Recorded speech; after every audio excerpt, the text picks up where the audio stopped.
नमस्कार दोस्तों, स्वागत है आपका बालाजी हिंदी क्लास में। तो दोस्तों, आज की इस क्लास में हम पॉलिटी के फास्ट रिवीजन क्वेश्चनों के साथ इम्पॉर्टेंट जहां से टॉपिक से क्वेश्चंस यूपी पेट में बने हैं उन्हीं टॉपिकों से मैं प्रैक्टिस लेके आया हूं एक फास्ट रिवीजन के साथ। और आशा करता हूं कि अगर पॉलिटी से क्वेश्चंस बनते हैं तो इन टॉपिकों में से एक दो क्वेश्चन आपको देखने को जरूर मिलेंगे। तो चलिए प्रारंभ करते हैं। तो पहला क्वेश्चन है, निम्नलिखित में से किस एक अधिनियम ने भारत में संघीय शासन की व्यवस्था दी थी? तो बताइए कौन सी थी? भारत सरकार अधिनियम 1909, भारत सरकार अधिनियम 1919, भारत सरकार अधिनियम 1935, भारत सरकार अधिनियम 1947। तो जो संघीय शासन व्यवस्था दी थी तो भारत सरकार अधिनियम 1935 में दी गई थी। ऑप्शन नंबर सी दोस्तों इसका सही हो जाएगा। जैसा कि आप जानते हैं कि 1935 का अधिनियम दिया गया है सिलेबस में आपके। चलिए अगला देखते हैं। अगला क्वेश्चन है, 1935 के अधिनियम द्वारा स्थापित संघ में अवशेष शक्तियां किसको दी गई हैं? संघीय विधान पालिका को, प्रांतीय विधान पालिका को और गवर्नर जनरल को या प्रांतीय गवर्नरों को? बताइए दोस्तों, आप लोग गेस करिए कि इस प्रैक्टिस सेट में आप कितने क्वेश्चन सही कर सकते हैं, क्योंकि आपका 7 तारीख को एग्जाम लगा हुआ पेट का। तो बहुत ये फास्ट रिवीजन के रूप में हम लोग देख रहे हैं। तो देखिए इसमें इसका उत्तर क्या सही हो जाएगा कि अवशेष शक्तियां किसको दी गई थी? तो ये गवर्नर जनरल को दी गई थी। ऑप्शन नंबर सी दोस्तों सही हो जाएगा। अगला देखते हैं, निम्नांकित में से कौन सा एक भारत शासन अधिनियम 1935 में स्वीकार किया हुआ महत्वपूर्ण और अस्थायी अवयव नहीं है? देश के लिए लिखित संविधान, विधानमंडल के लिए निर्वाचित एवं जवाबदेह प्रतिनिधि, एक संघ की योजना पर विचार, विधानमंडल के लिए सरकारी सदस्यों का समयाउचित किया जाना। तो जो अस्थायी अवयव नहीं है दोस्तों, इसमें नहीं की बात की जा रही है। आप लोग नहीं पे जरूर ध्यान दीजिए। तो देश के लिए लिखित संविधान ये नहीं है, बाकी आपका ये तीनों है। तो ऑप्शन नंबर ए दोस्तों आपका सही हो जाएगा। चलिए अगला देखते हैं, भारतीय संविधान सभा की पहली बैठक कब हुई थी? 26 जनवरी 1950 को, 15 अगस्त 1947 को, या फिर दोस्तों 9 अगस्त 1946 को या 19 नवंबर 1949 को? बताइए। तो आपका ऑप्शन नंबर दोस्तों क्या सही हो जाएगा?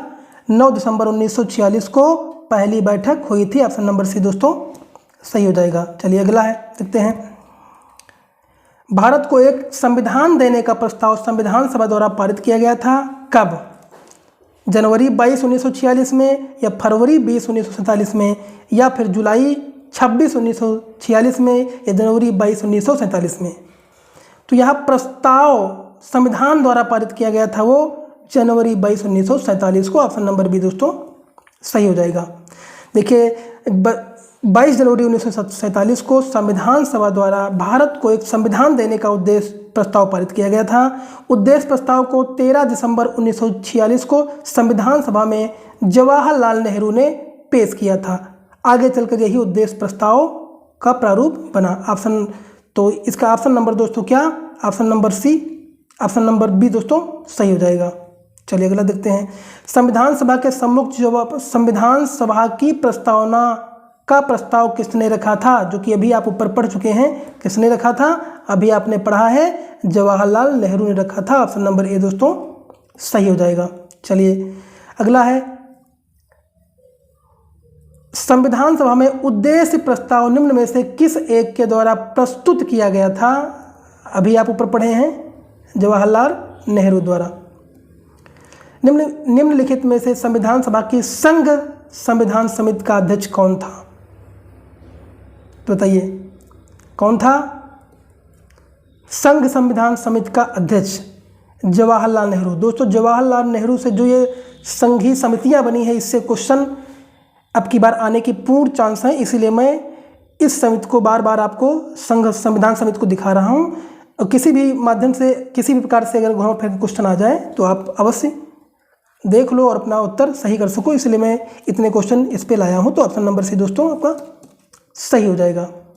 चलिए अगला है, अब इसमें और देख लेते हैं, कुछ समितियां देख लेते हैं। देखिए जैसा कि संघीय संविधान समिति, इसके अध्यक्ष पंडित जवाहरलाल नेहरू थे, और प्रक्रिया विषयक नियमों संबंधी समिति डॉक्टर राजेंद्र प्रसाद थे, और संचालन समिति डॉक्टर राजेंद्र प्रसाद, और प्रारूप समिति डॉक्टर भीमराव अंबेडकर थे। और मौलिक अधिकारों और अल्पसंख्यकों को सरदार भाई पटेल।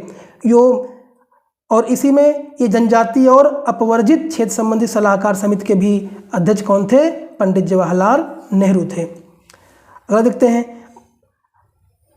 अगला है मूल अधिकार उप समिति के अध्यक्ष कौन थे? जे.बी. कृपलानी। और अल्पसंख्यक उप समिति के अध्यक्ष H.C. मुखर्जी।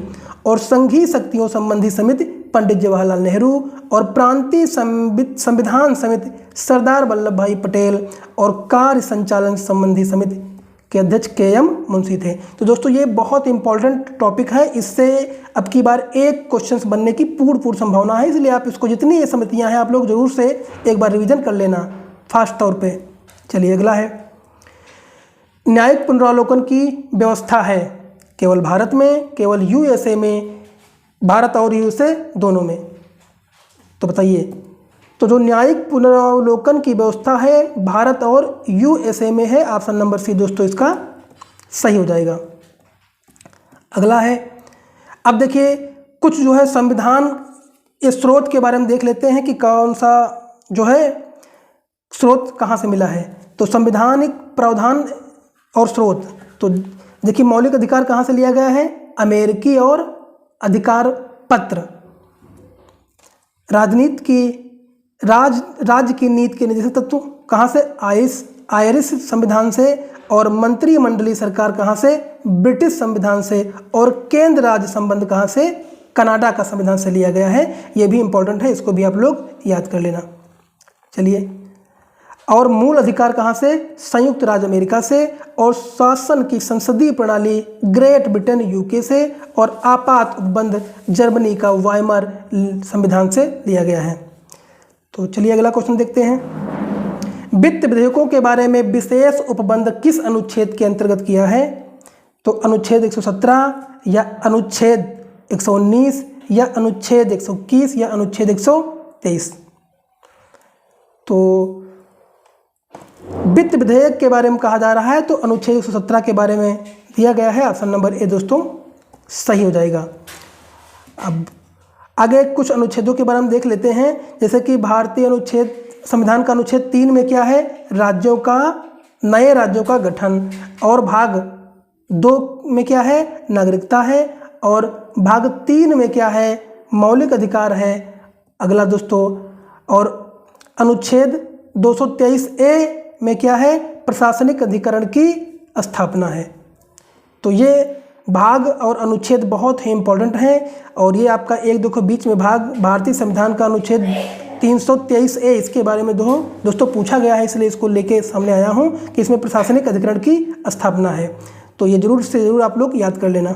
चलिए अगला देखते हैं, अगले और आगे आपके दिए गए हैं। अनुच्छेद 2 में क्या है? विधानतः नए राज्यों को शामिल करना। और अनुच्छेद 14 में क्या है? समता का अधिकार। अनुच्छेद 22 में क्या है दोस्तों? गिरफ्तारी और निषेध से संरक्षण। अनुच्छेद 111 में राष्ट्रपति का विधेयक को अनुमति देने का अधिकार दोस्तों। तो ये भाग और अनुच्छेद बहुत ही इंपॉर्टेंट है दोस्तों, इनको जरूर से आप लोग याद कर लेना। चलिए अगला देखते हैं, भारतीय संविधान की निम्न दी गई अनुसूचियों में से कौन सी एक राज्यों के नामों की सूची तथा उसके राज्य क्षेत्र का ब्यौरा देती है? तो ये कौन सी है? राज्यों और नामों का ब्यौरा ये पहली अनुसूची में है, ऑप्शन नंबर ए दोस्तों सही हो जाएगा। अब देखिए अनुसूचियों के बारे में देख लेते हैं। पहली अनुसूची में क्या है? राज्यों और संघ राज्य क्षेत्रों के नाम और उनके राज्य क्षेत्र विस्तार का ब्यौरा पहली में। और दूसरी में क्या है? संवैधानिक प्राधिकारियों के वेतन के बारे में उपबंध है। और तीसरी में अनुसूची में क्या दिया गया है? शपथ का प्रारूप। चौथी अनुसूची में दोस्तों क्या दिया गया है? राज्यसभा में स्थानों का आवंटन। इन अनुसूचियों के बारे में जितनी भी अनुसूची मैं आपको दिखा रहा हूँ इसमें जरूर से जरूर आप लोग याद कर लेना, क्योंकि इससे क्वेश्चन बनने की पूर्ण संभावना है, 100% बनेगा दोस्तों। और चतुर्थ अनुसूची में क्या है? राज्यसभा में स्थानों का आवंटन। षष्ठम में क्या है? असम, मेघालय, त्रिपुरा और मिजोरम राज्यों के जनजातीय क्षेत्र। और अष्टम क्या है? अष्टम अनुसूची में क्या है? भाषाएं हैं। और नवम में क्या है? नौ में क्या है? भूमि सुधार अधिनियम। तो चलिए आगे देखते हैं, निम्नलिखित में से कौन सा शब्द भारतीय संविधान की प्रस्तावना में उल्लिखित नहीं है? संप्रभुता, लोकतंत्रात्मक, पंथनिरपेक्ष और संघीय। तो ये आपके तीनों दिए गए हैं, लेकिन संघीय नहीं है आपकी प्रस्तावना में, तो ऑप्शन नंबर डी दोस्तों इसका सही हो जाएगा। देखिए, भारतीय संविधान की प्रस्तावना में शामिल महत्वपूर्ण शब्द कौन से हैं? तो पहला आपका संपूर्ण, प्रभुत्व संपन्न, समाजवादी, पंथ निरपेक्ष, लोकतंत्रात्मक गणराज्य, न्याय, स्वतंत्रता और समता तथा बंधुत्ता है। परंतु संघीय शब्द भारतीय संविधान की प्रस्तावना में उल्लिखित नहीं है और संविधान के अनुच्छेद 1 में संघ शब्द का प्रयोग किया गया है दोस्तों। चलिए अगला देखते हैं। निम्नलिखित में से कौन सा शब्द भारत के संविधान की उद्देशिका में नहीं है?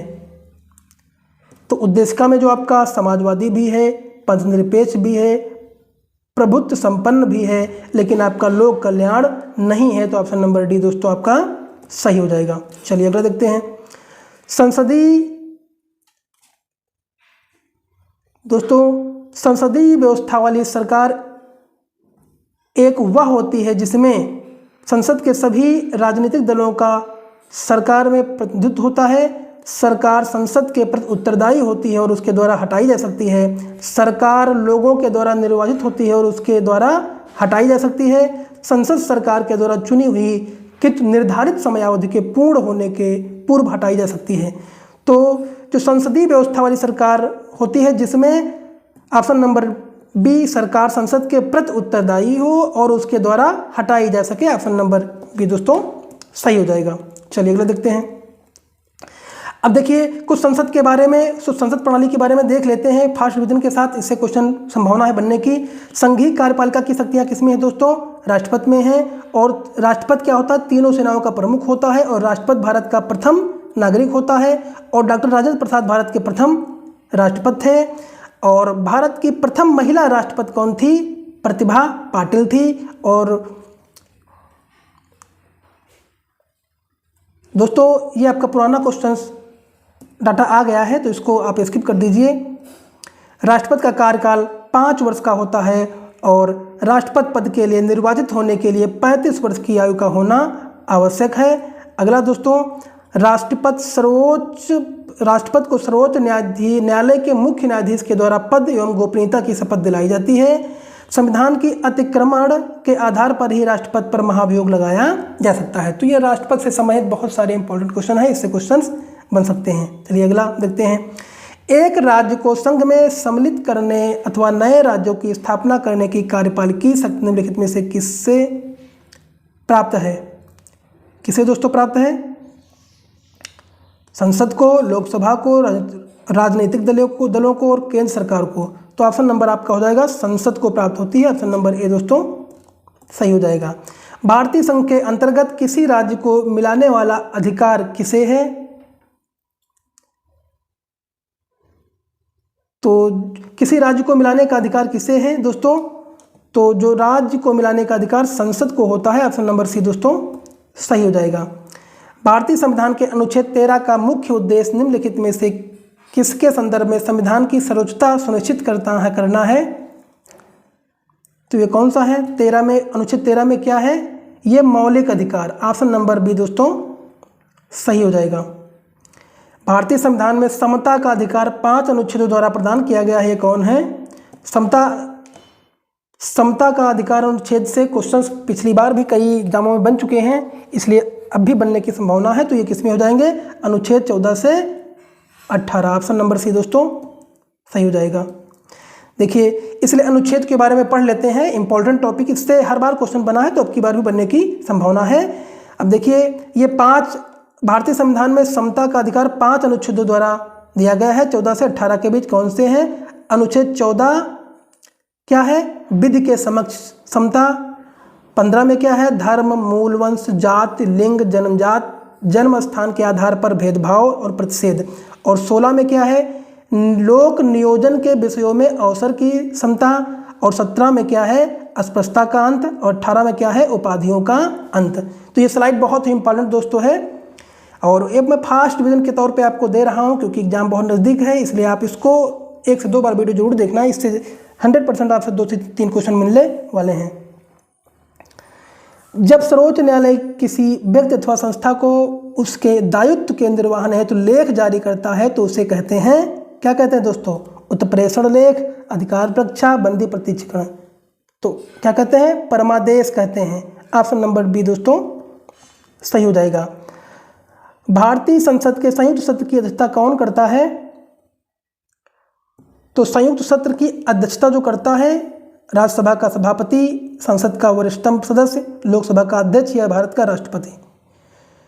तो संयुक्त सत्र की अध्यक्षता जो करता है लोकसभा का अध्यक्ष करता है। ऑप्शन नंबर सी दोस्तों सही हो जाएगा। देखिए, भारतीय संविधान के अनुच्छेद 118 के तहत संसद के दोनों सदनों में धन विधेयक से इतर किसी विधेयक पर असहमत होने की स्थिति में राष्ट्रपति द्वारा उस विधेयक पर विचार के लिए दोनों सदनों की संयुक्त बैठक बुलाई जा सकती है, जिसकी अध्यक्षता अनुच्छेद 118(4) के तहत लोकसभा अध्यक्ष द्वारा की जाती है। लोकसभा में किसी विधेयक को धन विधेयक के रूप में प्रमाणित कौन करता है? तो धन विधेयक में जो प्रमाणित करता है वो लोकसभा अध्यक्ष होता है।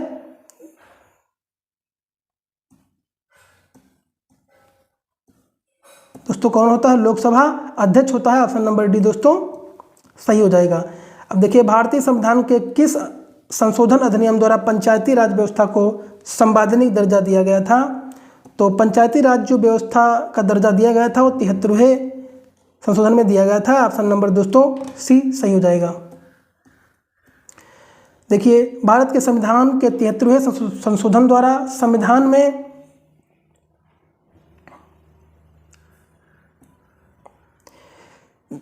ग्यारहवीं अनुसूची जोड़कर पंचायती राज व्यवस्था को संवैधानिक दर्जा दिया गया था, जबकि 74वें संविधान संशोधन 11A जोड़कर नगर पालिकाओं को संवैधानिक दर्जा प्रदान किया गया था। ऑप्शन नंबर दोस्तों इसका सी सही हो जाएगा। त्रिस्तरीय पंचायत राजतंत्र में शामिल है, कौन शामिल है? तो इसमें ग्राम पंचायत, ब्लॉक अथवा पंचायत समिति, जिला परिषद दोस्तों शामिल है। ऑप्शन नंबर सी दोस्तों सही हो जाएगा। देखिए, 73वें संविधान संशोधन अधिनियम 1992 24 अप्रैल 1993 से लागू द्वारा भारत में त्रिस्तरीय पंचायती राज व्यवस्था की स्थापना की गई। ये ग्राम, ब्लॉक, जिला स्तर पर स्थापित की गई। इन्हें क्रमशः ग्राम सभा, ब्लॉक अथवा पंचायत समिति और जिला परिषद के नाम से जाना जाता है। चलिए अगला है, भारत में त्रिस्तरीय पंचायत राज प्रणाली का प्रस्ताव किसने किया था? तो जो त्रिस्तरीय प्रणाली का प्रस्ताव किया था वो बलवंतराय मेहता ने किया था। ऑप्शन नंबर दोस्तों ए सही हो जाएगा। अब देखिए अगला है, सर्वोच्च न्यायालय में तदर्थ न्यायाधीश की नियुक्ति होती है, कब होती है? कतिपय न्यायाधीश दीर्घकालीन अवकाश में पड़ जाने पर या अस्थायी नियुक्ति के लिए कोई उपबंध नहीं होता है, न्यायालय के समक्ष लंबित वादों में असाधारण वृद्धि होती है, या न्यायालय के किसी तंत्र के लिए न्यायाधीशों का कोरम नहीं होता है। जब कोरम नहीं होता है तभी जो है नियुक्ति होती है। ऑप्शन नंबर डी सही हो जाएगा। भारतीय संविधान में तदर्थ न्यायाधीशों की नियुक्ति का प्रावधान है, कहाँ है? तदर्थ न्यायाधीश की जो नियुक्ति होती है वो सर्वोच्च न्यायालय में होती है। ऑप्शन नंबर ए दोस्तों सही हो जाएगा। तो अगर दोस्तों आपको वीडियो अच्छा लगा हो तो लाइक करिए, कमेंट करिए और अपने सारे ग्रुपों में सेंड कर दीजिए, क्योंकि इस स्लाइड से, इस आपका प्रैक्टिस सेट से 2 से 3 क्वेश्चन आपको जरूर ही एग्जाम में मिलने वाले हैं। अगर वीडियो अच्छा लगा तो लाइक करिए, कमेंट करिए, चैनल को सब्सक्राइब कर लीजिए। धन्यवाद।